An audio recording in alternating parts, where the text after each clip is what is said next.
depends on your body. My body performs optimally in the morning. 10 a.m. is specific. 10:30 is my optimal performance time. But based off my work schedule, I can't work out at 10:30 all the time. So got to do what you can do. So it really depends on your body and your schedule. How long should my workout be?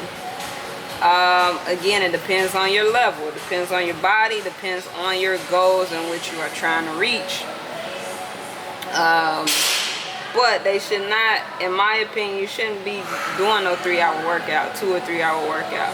An hour, maybe an hour, 15, hour and a half, depending on if you do a good warm up and a good cool down. Do a good warm up and a good cool down, your workout will probably be about an hour 15 to an hour 30. Do I need to warm up before my workouts? Yes, you should. And you know, warming up can be a plethora of things. And again, it all depends on how you're training, what you're doing to train.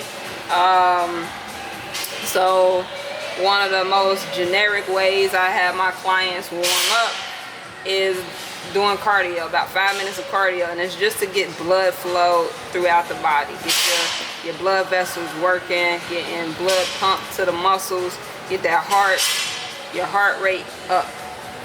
I've also done core exercises as a warm-up. I've also done dynamic exercises as a warm-up. It just all depends.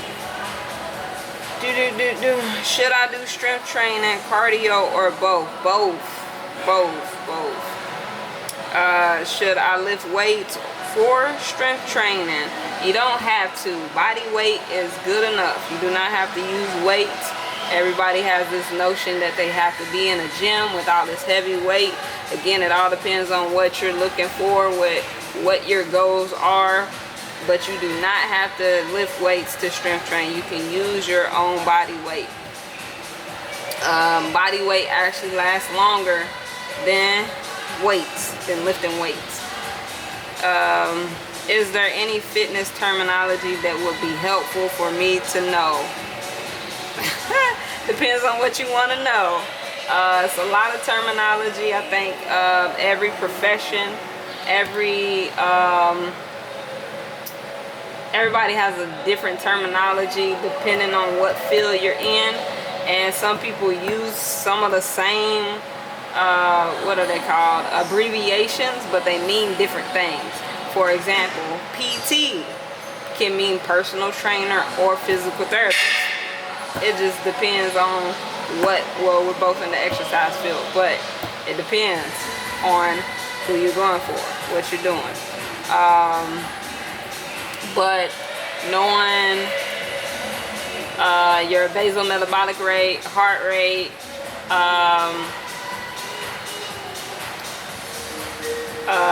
what other terminology, basic terminology, learning the different terminology for different exercises depending on who you're working with.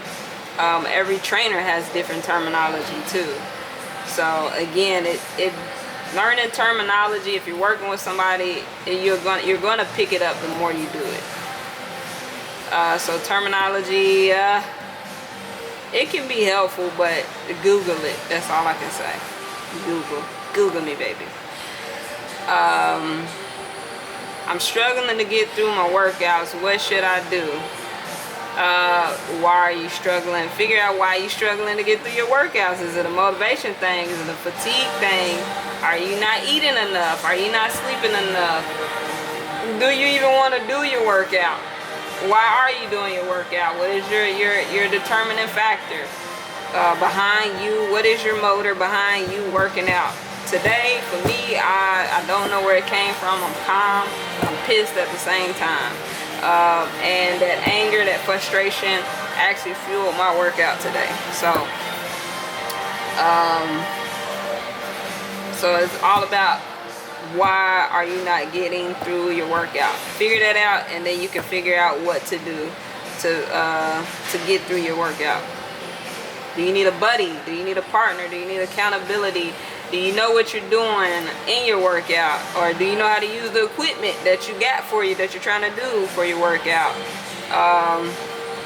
Yeah, 2 main questions is, can I do it? Why am I doing it? Those are 2 questions you should be asking yourself. I'm feeling really sore. What is the best thing to do? Recover. Recover. You're missing something in your recovery if you're extremely sore. You're missing something in your recovery. Or you're just a complete beginner and your body is not used to taking on the level of exercise or the level of intensity that you have just put it through. So recovery, you need to figure out what you're eating.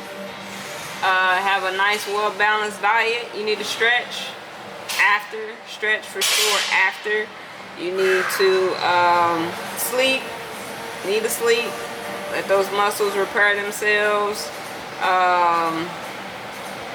Hydration. Are you hydrated? Something else. Stress. Are you stressed out? And then well, that's part of stretching. So you don't necessarily exactly have to stretch after, but having a good cool down. You can hop on a bike for a few seconds, circulate the lactic acid within your blood. How often do I need to rest? It depends, again, on your level. For a beginner, you need 24, 48 hours of rest.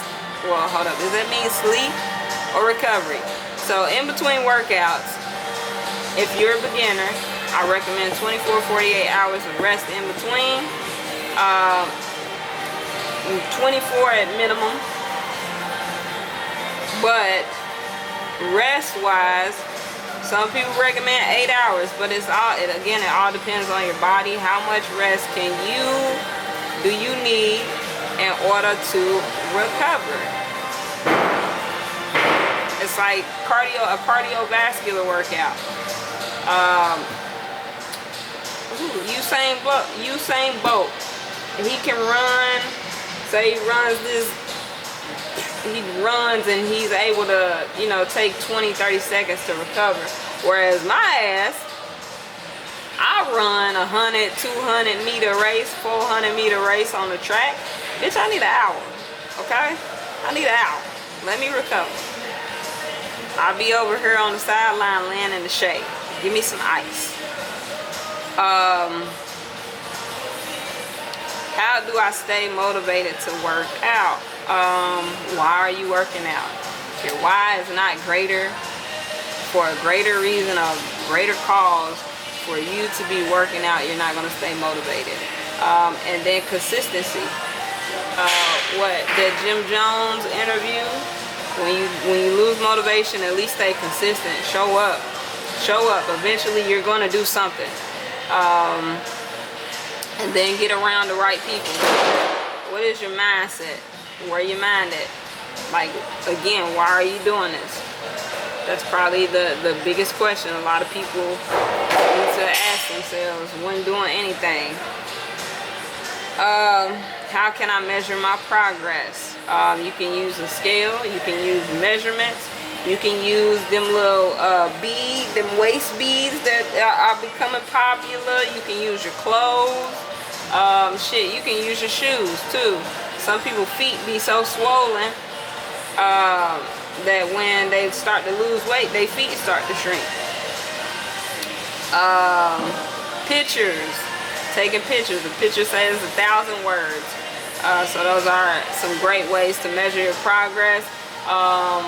Strength progress, you can keep track of where you are weight-wise, like how much weight you're lifting, how long are you going when you do your cardio. Is it easier at that point? Can you push a little harder? Just writing down little progressions is always great. And then the last one, apart from doing my workouts, what else can I do to take care of my health? Stress is the #1 killer. So I know it's a lot of diseases that